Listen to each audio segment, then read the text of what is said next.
ابو طالب جو ان کے چچا تھے، جنہوں نے کتنی ان کی مدد کی، ہر جگہ مدد کی، وہ ایمان لے آئے، مگر اللہ کی مرضی نہیں تھی تو وہ آخر تک ایمان نہیں لا سکے، اور وہ اس دین پر انہوں نے کہا کہ جب میں عبد المطلب کے دین پہ مرتا ہوں، تو وہ ایمان نہیں لا سکے۔ تو یہ اللہ کی مرضی ہوتی ہے، اور اللہ کی مرضی کا انحصار بھی یہ کوئی ایسا نہیں ہے کہ اس کا ایک قانون ہے، اس کی مرضی کا ایسا نہیں ہے، اس کی قرآن میں جگہ جگہ مختلف وضاحت کے ساتھ بیان کر دیے گئے۔ اس سے صاف معلوم ہوتا ہے کہ اللہ کی طرف سے ہدایت کی توفیق اسی کو ملتی ہے جو خود ہدایت کا طالب ہو، ضد اور ہر درمی اور تعصب سے پاک اور اپنے نفس کو بندہ، اپنی خواہشات کو غلام نہ ہو، کھلی آنکھوں سے دیکھے اور کھلے کانوں سے سنے، اور صاف دماغ سے سوچے سمجھے اور معقول بات کو بے لاگ طریقے سے مانے، تو پھر اس کو اللہ تبارک و تعالیٰ توفیق دے دیتا ہے۔ پچھلے صورت میں پڑھا ہے کہ مناناب جو اس کی طرح رجوع کرے، اللہ کی طرح جو رجوع کرتا ہے، اللہ تبارک و تعالیٰ ہدایت اسی کو دیتا ہے۔ اللہ کسی کو جو نہ چاہے اس کو ہدایت نہیں دیتا، وہ پھر بھٹکتا رہتا ہے، جیسے ہم آگے پڑھیں گے۔ یہ اللہ ہی کے اذن کی طرف سے ہے کہ وہ ایک اللہ صراط العزیز الحمید، اس راستے کی طرف جو اس کا راستہ ہے حمید۔ حمید سے مراد ہے کہ ویسے تو حمید کا مطلب محمود کے نام کے ہم معنی ہے، مگر محمود فرق یہ ہے کہ محمود کسی بھی شخص کو اس وقت کہیں گے جب اس کی تعریف کی گئی ہو یا تعریف کی جاتی ہے، وہ محمود ہے، مگر حمید ہے وہ آپ حمد کا مستحق ہے، خواہ کوئی اس کی تعریف بیان کرے نہ کرے، تو اس کا کوئی فرق اس سے پڑتا نہیں، وہ خود بخود تعریف کا مستحق ہے۔ اسی لیے اس کا ترجمہ یہ بھی ہے، اپنی ذات میں آپ محمود ہے اس کی طرف سے۔ پھر اللہ الذی لہ ما فی السماوات و ما فی الارض، اللہ وہ ہے جس کی بادشاہ اسی کے لیے ہے جو کچھ آسمانوں اور زمین میں ہے، وہ سب اسی کا ہے، مطلب اسی کا حکم چلتا ہے، اور ہر چیز ہے بھی اسی کی۔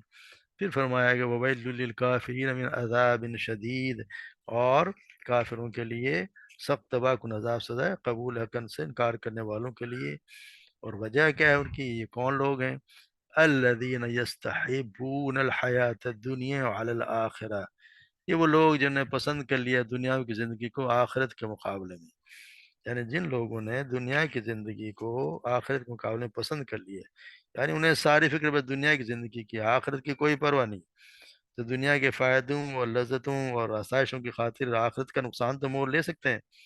مگر آخرت کی کامیابیوں اور خوشحالیوں کے لیے دنیا کا کوئی نقصان، کوئی تکلیف وہ برداشت کرنے کے لیے تیار نہیں۔ جنہوں نے دنیا اور آخرت دونوں کو موازنہ کر کے انہوں نے دنیا کی زندگی کو ترجیح دے لی ہے، تو پھر وہ ہے کہ وہ پھر اسی کے مطابق جو ہے نا، اسی کے مطابق اس کو پیسہ ملے گا۔ یہ آیت ہم سب کو دعوت دیتی ہے کہ ہر شخص اپنے گریبان میں جھانکے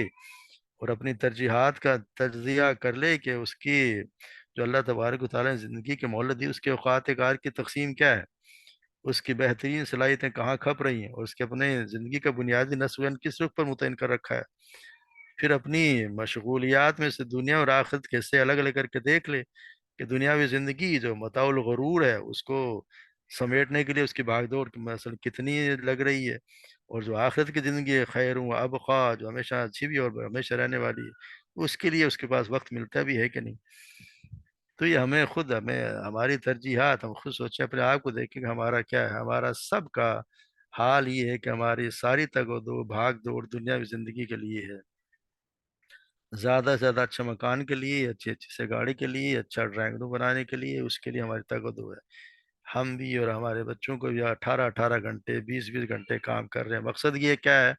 صرف دنیاوی زندگی کا مطلب آسائش ہمیں مہیا آ جائے، آخرت کے ہمارے لیے وقت نہیں ہے۔ اگر کسی کو کہہ دو تو وہ کہتا نہیں ہے، یہ تو وقت نہیں ہے، 1 گھنٹہ بھی قرآن مجید کو یا اللہ کے دین کو سمجھنے کے لیے دینے کو تیار نہیں، مگر وہ زندگی جس کا کوئی پتہ نہیں کہ کل میں اور آپ ہوں گے بھی کہ نہیں۔ روز جنازے، 3 دن ہو گئے روزانہ ایک جنازہ میں پڑھ رہا ہوں، روز لوگ جا رہے ہیں، تو اب اندازہ لگائیں اس کے لیے ہماری ساری محنت ہے، اور آخرت کے لیے کوئی محنت نہیں۔ ہمارا حال یہ کہ ہم نے اپنے جوان بچیوں کو بھی باہر صرف غیر ملکوں میں، وہ بھی کافروں کے ملک میں سے اس لیے بھیج دیا ہے کہ وہ اعلیٰ تعلیم کے اعلیٰ تعلیم مقصد کیا ہے؟ دنیاوی زندگی ذرا سدھر جائے، اچھا مستقبل بن جائے۔ ہمارا مستقبل ہمیں یہ نظر آ رہا ہے کہ مستقبل یہ ہے، حالانکہ یہ مستقبل نہیں ہے۔ دنیا کی زندگی کو ترجیح نہ دیں، کم سے کم ترجیح تو نہ دیں۔ قرآن کہتا ہے بل تؤثرون الحیات الدنیا، بلکہ جو تم دنیا کی زندگی کو ترجیح دیتے ہو، والآخرۃ خیر و ابقا، حالانکہ آخرت کہیں بہتر اور زیادہ باقی رہنے والی۔ پھر اللہ تبارک و تعالیٰ سورہ نازعات میں فرماتے ہیں وَأَمَّا مَن طَغَىٰ، لیکن بس جو حد سے بڑھ گیا، وَآثَرَ الْحَيَاةَ الدُّنْيَا، اور اس نے دنیا کی زندگی کو ترجیح دی، فَإِنَّ الْجَحِيمَ هِيَ الْمَأْوَىٰ، تو بے شک جہنم ہی اس کا ٹھکانہ ہے۔ یعنی ترجیح اگر دی اس نے دنیا کی زندگی کو آخرت کے مقابلے میں،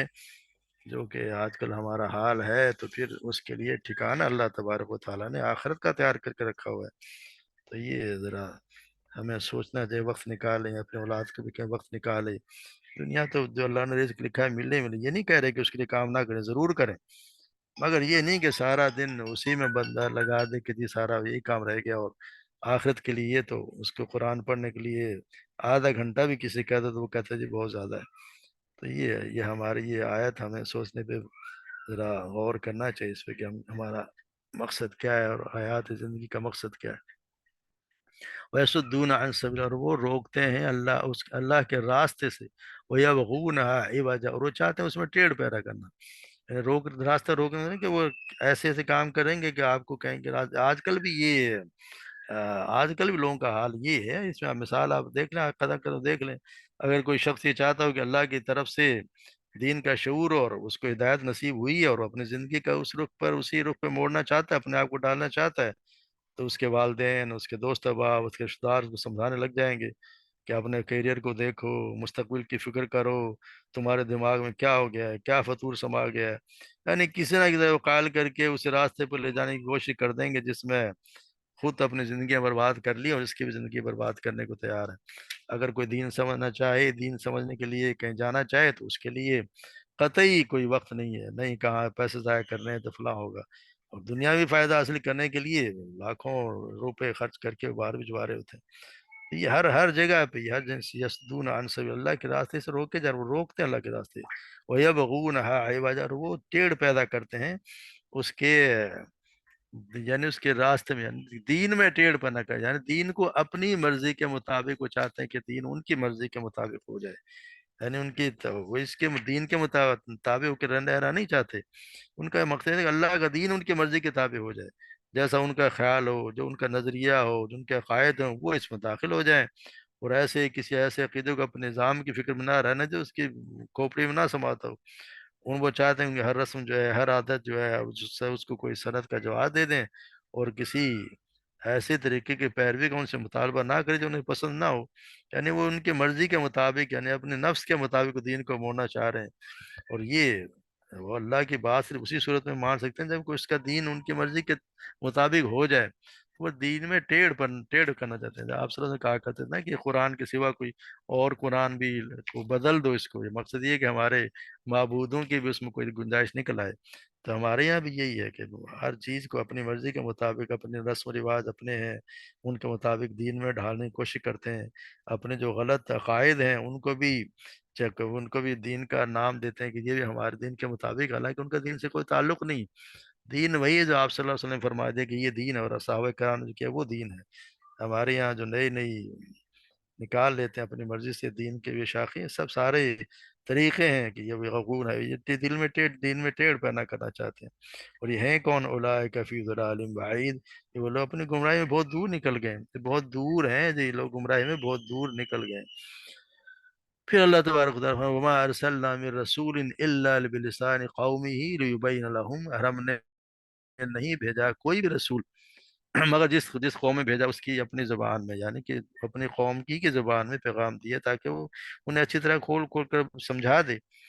مقصد یہ ہے کہ اللہ تبارک نے جب بھی کوئی نبی کسی قوم ہے اس پر اسی قوم کی زبان میں اپنا کلام نازل کیا تاکہ وہ قوم اسے اچھی طرح سمجھے، تو اسے کوئی عذر پیش کرنے کا موقع نہ مل سکے کہ آپ کی بھیجی ہوئی تعلیم تو ہمارے سمجھ میں نہیں آئی، اور تو پھر ہم ایمان اس پر کیسے لاتے۔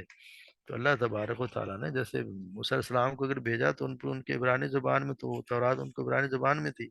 آپ صلی اللہ علیہ وسلم کو عرب میں بھیجا تو عربی زبان میں، تاکہ وہ لوگ سمجھ سکیں، ان کو کوئی اعتراض ہی نہ ہو کہ یہ کسی اور قوم ہم سمجھے کس طرح۔ تو یہ قرآن اللہ تبارک جب بھی کوئی رسول بھیجا ان کی قوم کا جس پہ آپ کو بھیجا گیا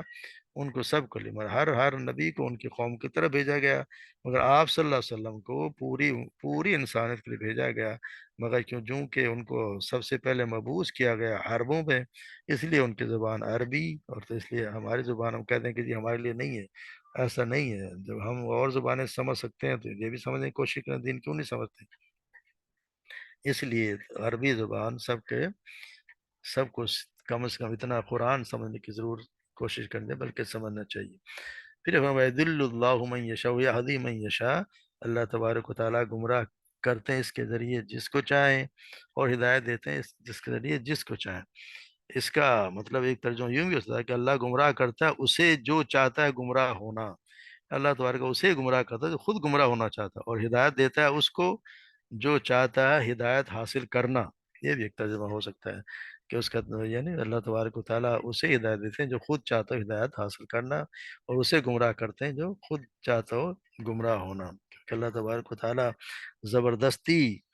ممکن نہیں ہے کہ زبردستی کسی کو ہدایت دے، اللہ تبارک و تعالیٰ کی ہدایت کو اتنی سستی نہیں ہے کہ جو نہ چاہے اسے بھی زبردستی دے دے، ایسا نہیں ہے، جو چاہے گا کہ مجھے اللہ تبارک و تعالیٰ ہدایت دے تو اللہ تبارک و تعالیٰ اسی کو ہدایت دے گا، زبردستی نہ کسی کو دے گا، اور نہ ہی کوئی زبردستی اللہ تبارک و تعالیٰ کسی کو بھٹکائے گا، کیونکہ وہ تو حکیم و دانا بھی ہے، گیارہ العزیز الحکیم، وہ حکیم ہے، وہ ہر کسی کو نہیں دیتا، اس کے یہاں سے جس کو ہدایت ملتی ہے معقول وجہ سے ملتی ہے، اور جس کو رائے راست سے محروم کر کے بھٹکنے کے لیے چھوڑ دیا جاتا ہے وہ خود اپنی ضلالت پسندی کی وجہ سے اس سلوک کا مستحق ہوتا ہے، وہ خود اس کی حرکات ایسی ہوتی ہیں، اس لیے اللہ تعالیٰ اسے اپنے جو حرکات کر اسی میں چھوڑ دیتا ہے۔ پھر اللہ تبارک و تعالیٰ وَلَقَدْ أَرْسَلْنَا مُوسَى بِآيَاتِنَا، اور یقین ہم نے بھیجا موسیٰ کو ہماری نشانیوں کے ساتھ، ان اخرج قوم کے نکال تو اپنی قوم کو من الظلمات الی النور، سے اندھیروں سے روشنی کی طرف، وہی بات ہو رہی ہے کہ ہر کسی کو پیغمبر کا کام ہی یہ تھا کہ وہ اندھیروں سے مراد یہ کہ جو باطل ہیں، جو اللہ کے سوا دوسروں کی بات کرتے ہیں، یا جو بھی اللہ کے سوا دوسرا راستہ، وہ سارے باطل و اندھیرے ہیں۔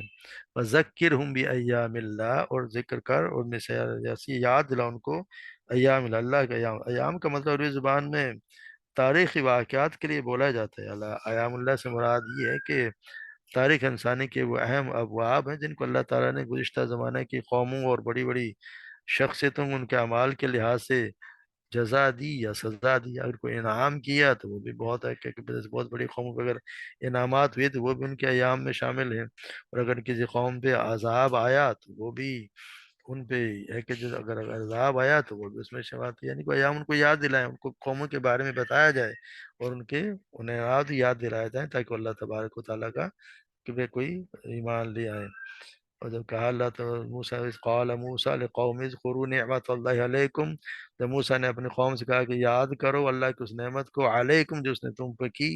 اذ انجاکم من آل فرعون، جب اس نے نجات دی تم آل فرعون سے، یسومونکم سوء العذاب، جو وہ دیتے تھے تمہیں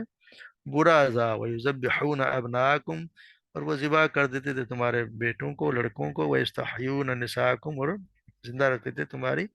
بیٹیوں کو، وفی ذالکم بلاء من ربکم عظیم، اور یہ بہت بڑی آزمائش تھی تمہارے رب عظیم کے دن، بہت بڑے رب کی طرف سے تمہاری یہ آزمائش تھی۔ تو یہ اللہ تبارک و تعالیٰ نے موسیٰ علیہ السلام کی قوم کو سمجھانے کے لیے یعنی کہ نشانیاں دے کر بھیجا ہے، نشانیاں تو اپنی جگہ موجود ہیں، مگر یہ نشانیاں انہی کا کام ہے جو آدمی کے کہا نا کہ عظیم ان کے لیے جو رسوم فی ذالکم بلاء ربکم عظیم، ان لوگوں کے لیے جو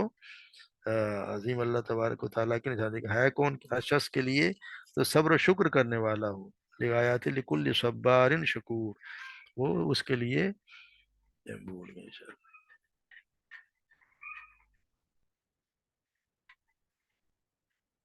ان فی ذالک لآیات لکل صبر، کون کر گئے جیسے یہ کس کے لیے